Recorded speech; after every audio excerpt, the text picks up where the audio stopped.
What if I told you that courage isn't something you find, it's something you build in the small, unseen moments of your life? Welcome back, everyone. If part one was about finally facing fear, part two is about what comes next.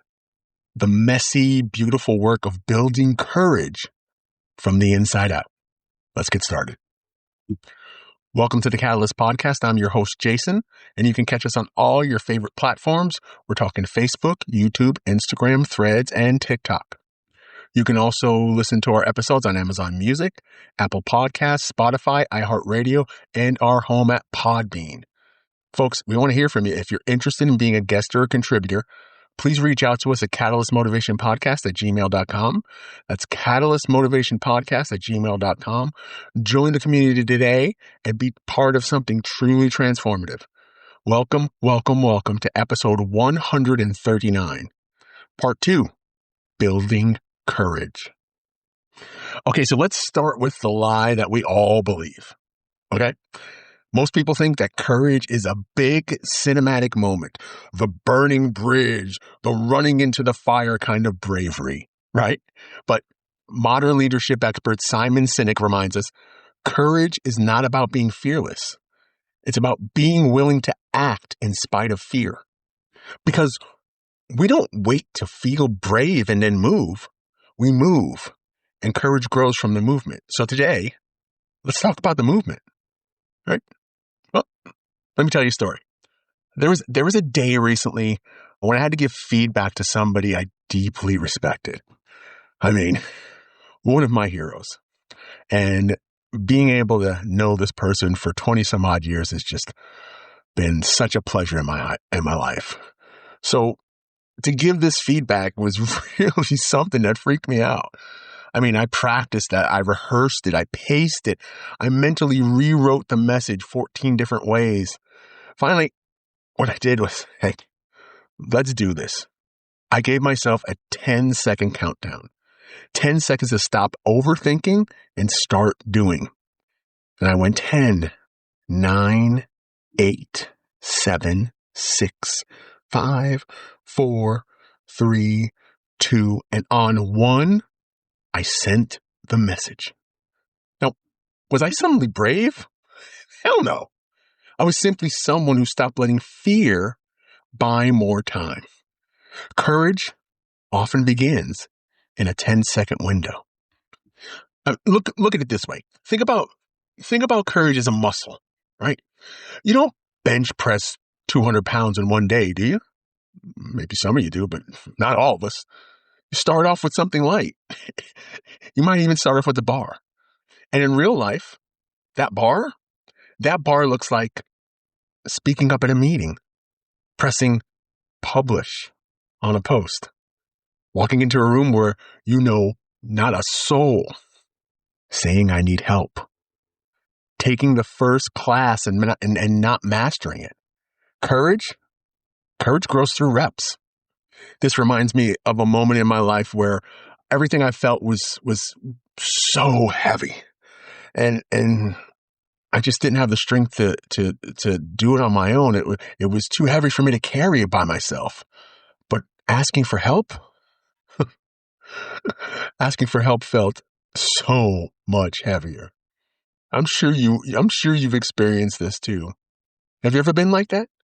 You want to ask for help, but asking for it feels like something that's going to end your life. Well, for me, there was this voice inside of me saying, "Hey, you should know how to fix this by yourself. You're strong, and you don't need anybody. Don't leave them alone. You're going to bother them." And these were all on my greatest hits self-talk for such a long time, until one day I finally picked up the phone and said the 4 words. I feel the emotion coming up in me now. I said the 4 words I've avoided for years. Can you help me? And I feel it now. I feel it rumbling in me. The craziest thing happened. Nothing exploded. No one judged me. The sky didn't crack open. The 7 demons of hell didn't show up. I didn't turn into a pillar of salt. Instead, help showed up. Sometimes courage is admitting that you can't do something alone. I know some of you out there have been that way, and you've feared asking for that help. Don't be afraid. Don't be afraid. You're not alone out there. You aren't. I mean, I even have times now where I feel when something happens, like I'm alone, but you're not. And if you know somebody you see is struggling, don't be afraid to offer help. They may turn you down, they may get upset, but knowing that someone is willing to give help helps those people. It might help somebody look at something in a different way. You're not alone. You're not alone. If you need help, ask for it. It's probably going to be one of the toughest things you ever do in your life. And trust me, in my life, I've had to ask for help. And there's been times when I didn't ask for it. And I kicked myself in the pants for not asking. I'm sure you've been there too. But we can do it. We can do it. We can take the steps to ask for help. Oh, okay. So, I love Mel Robbins. I said it. I love Mel Robbins. The Let Them Theory is a life-changing book. My favorite quote from her is this one. You are one decision away from a completely different life. You are one decision away from a completely different life. Not a giant decision, one decision. One decision. Everyday courage lives in you choosing honesty, choosing vulnerability, choosing action, choosing growth, choosing the uncomfortable but necessary next step. And yes, every one of those choices will feel inconvenient because courage rarely shows up at a convenient time. So let's take a look at how courage works in your brain. Okay? Action reduces fear. Action reduces fear. Research from the University of Michigan found that fear decreases significantly,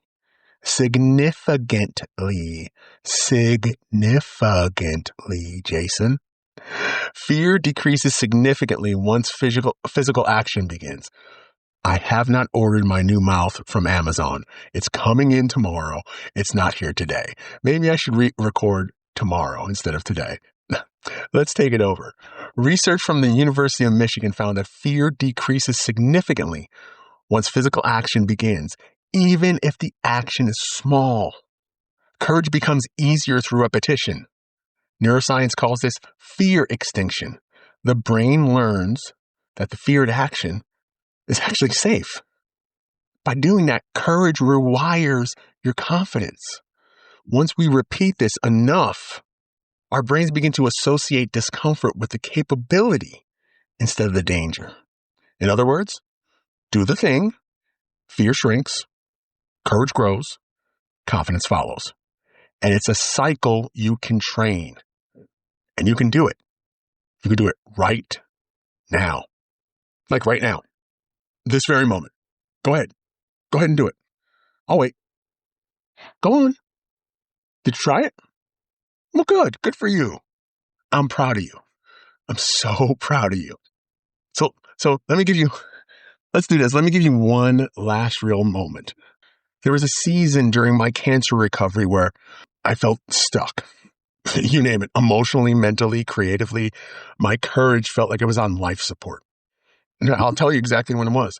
It was the day when I was taking some treatment.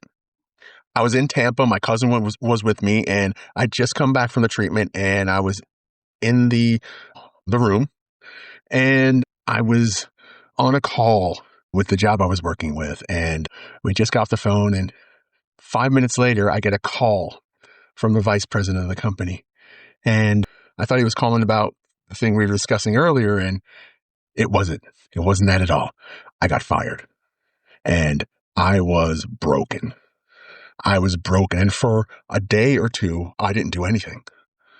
But after like 2 or 3 days, what I did is I made a quiet promise to myself. I said, every morning, starting today, I'm going to do one thing that scares me. I'm going to do one thing that terrifies me. I'm going to do one thing that just nudges me. One message, one step, one truth, one uncomfortable action. Getting up out of bed, walking outside, going and taking a walk maybe for 100 yards, or walking up and down stairs. Some days I nailed it. Some days I avoided it. But over time, something shifted. I started reacting differently. I started speaking differently. I started walking into opportunities that I would have backed away from before. Courage didn't show up all at once. It showed up one morning at a time. And every day I began to change my ways. Every day got a little bit better and a little bit better. Now, I wasn't fixed. In fact, I'm still not fixed. But I'm better than I was. And that's a win. That's a win no matter how you look at it. I'm sure you've had those times. Those moments where you just wanted to quit, but there's something inside you. There's something inside you that says, no, we're going to get up. We're going to keep going. We're going to take one more step. We're going to give it one more try. We're not going to give up on ourselves. And sometimes we try to push that voice down. That's your inner child. The inner child that you may have forgotten about. The inner child that's been hurt. It's been broken. Searching for love. And we ignore it. It's us. It's us as that little kid. We need to embrace it. We need to love that child. We need to react differently, speak differently. We need to stand in the gap. And each time we do that, we get better and better and better. It's time for you to love your inner child. Okay, so let's wrap this up with a simple, practical exercise that you can repeat every day. This mouth. What is going on with my slip-ups today? This is crazy, all right? So here it is. It's a practical exercise called the Daily Courage Builder, all right? So what I want you to do is this. Identify one small fear-based avoidance. One thing you've been putting off, not because it's hard, but because it's uncomfortable. Next, I want you to choose the smallest version of that action. Choose the smallest version of that action.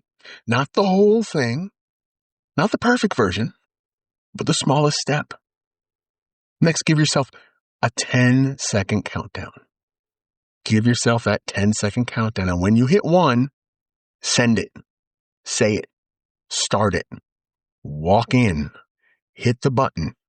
Take the step. Next, celebrate. Celebrate. Your brain needs the win. Reward reinforces courage. Finally, repeat tomorrow. Because courage is built through rhythm, not intensity. Courage isn't a mountain. Courage is one step forward every day. Every single day until the mountain doesn't scare you anymore. You don't need to be fearless. You don't need to be perfect. You don't need to have it all figured out. You just need to be willing. Because fear is the feeling. Courage is the choice. And your life changes with the choice. That's it for today, folks. If this episode resonated with you, please share it with someone who might need it. Like and subscribe to our podcast for even more motivational content. Follow us on Facebook, YouTube, Instagram, Threads, and TikTok for even more inspiration. And go snag a copy of The Ways of Compromise, out now. If you're looking for a book that stretches your thinking about your decisions, about your relationships, and how you navigate tough moments, this should be the next edition on your list. Thank you so much for joining us for episode 139 of the Catalyst Podcast. We look forward to seeing you next time for episode 141. Go be great.